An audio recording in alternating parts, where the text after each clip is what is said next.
국민 여러분들께 너무 큰 걱정을 끼쳐드렸습니다. 정말 죄송합니다.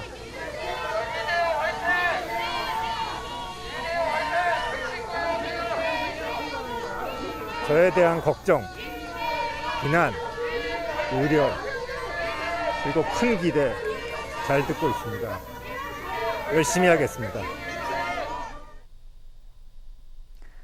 그 외 앞으로의 행보 등을 묻는 기자들의 질문에는 답은 하지 않았습니다. 그리고 이제 삼성전자 서초 사옥으로 곧장 향했고요. 11시쯤 도착했다. 이런 보도가 나오기도 했는데 두 분의 의견 좀 들어보도록 하겠습니다. 먼저 청와대에서는 일단 입장이 나왔습니다. 이 부회장 가석방에 대해 국익을 위한 선택이었다. 국민들의 이해를 바란다라고 말을 했는데 평론가님, 이 가석방 어떻게 보십니까?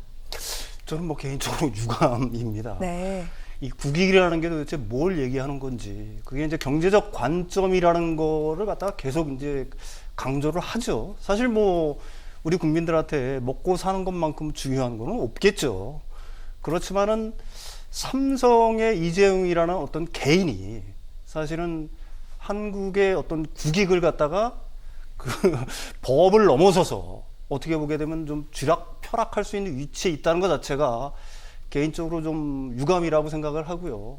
사실 위기라고 얘기를 계속해서 합니다. 그러니까 삼성의 이제 투자라든지 이런 것들, 이제 총수의 결단이 이제 없으니까 사실 기존에 추진하던 어떤 투자 결정이라든지, 가령 M&A 건이라든지, 아니면 미래 사업, 뉴 삼성이라고 보통 얘기를 하죠.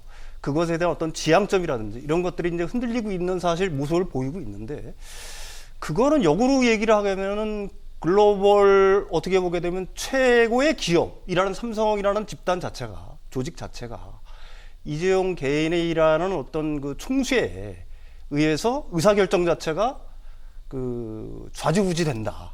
이런 것 자체는 어떻게 보게 되면 삼성의 글로벌 기업으로서의 어떤 위상 자체, 네. 그 자체가 어떻게 보면 흠집이라고 얘기할 수가 있을 것 같고요. 거두절미하고 법 앞에, 네. 사실 누구나 평등해야 된다는 거는 진리인데 그런 것들이 자꾸 무너지는 모습을 본다는 것 자체가 개인적으로는 그 이유에 어쨌든 좀 유감입니다. 네. 네. 자, 법이 다시 한번 무너진 모습 유감스럽다라고 말씀을 하셨는데 저희가 사실 정치적인 차원에서 이 문제를 짚어본 적이 있었습니다만 오늘은 또 두 분 경제 전문가를 모셔서 그래서 어떻게 보고 계신지 이 사안을 다시 한번 좀 여쭤보고 있습니다. 고모님께서는 어떤 의견이신지요? 네, 일단 적당한 절차를 밟았기 때문에 절차상의 하자는 없는 것 같고요. 수감 기간이라든가 그다음에 개전의 정, 그다음에 재발 위험성, 재범 위험성, 그다음에 수용 성적 등이 이제 돼서 사실 숫자상으로 0.3%의 특혜를 받았다 그러지만 네. 이제 이재용 부회장이 앞으로 해서 자기가 오너의 리더십을 증명해야 될 숙제를 받아서 나온 거기 때문에 저도 윤석 전 평론가하고 같은 기회를 갖고 있는 부분들은 재벌 총수에 대한 특혜라고 보일 수 있지만 이것을 통해서 국민에게 특혜가 돌아가도록 만드는 것 자체가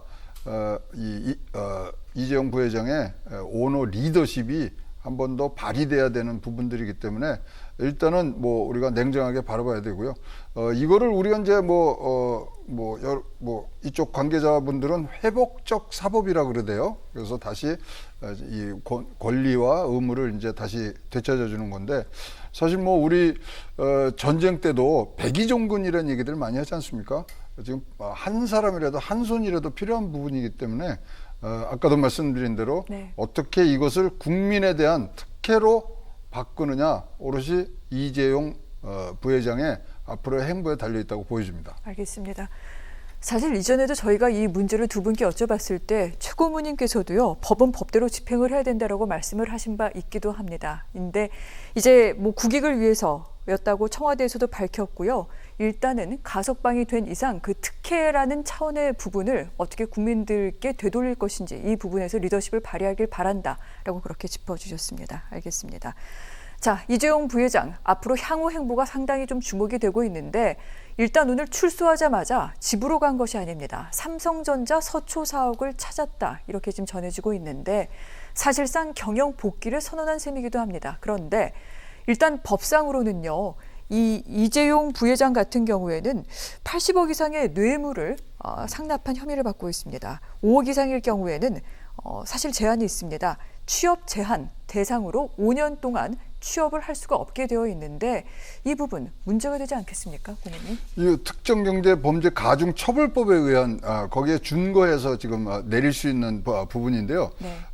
일단 거기가 취업이라고 하는 거에 대한 개념이 굉장히 모호하게 돼 있습니다. 네. 그래서 이제 과거에 김승현 회장 기억하실 때고 최태원 회장 기억하실 텐데 무보수 미등기를 상태에서 이렇게 가석방된 상태에서 회장직을 했거든요.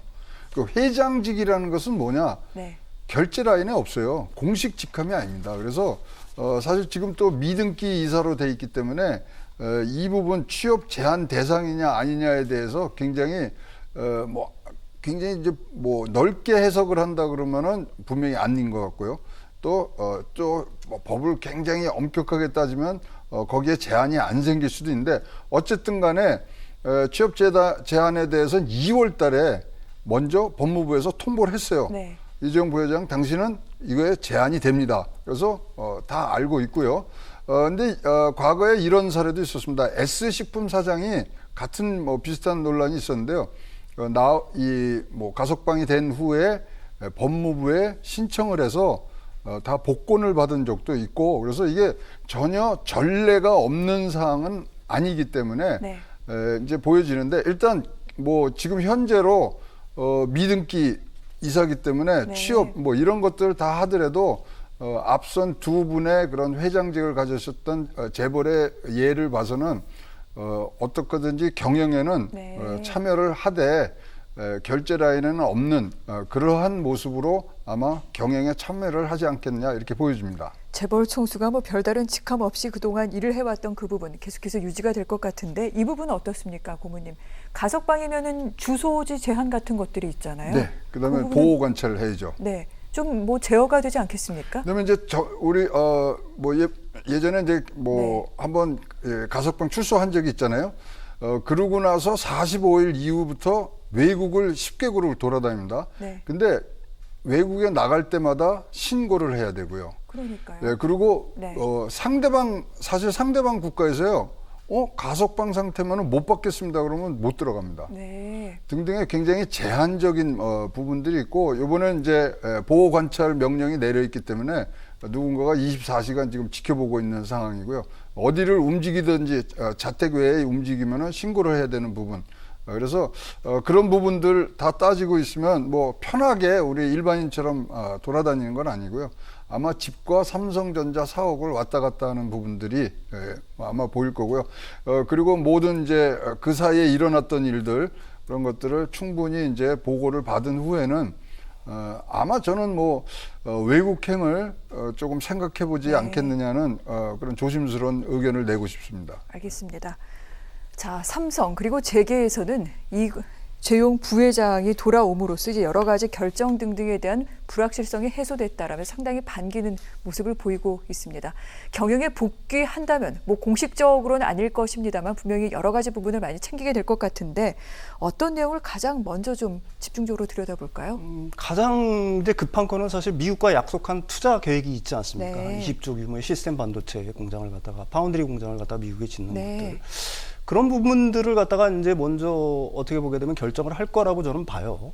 시스템 반도체 분야에서는 사실 TSMC 같은 경우가 네.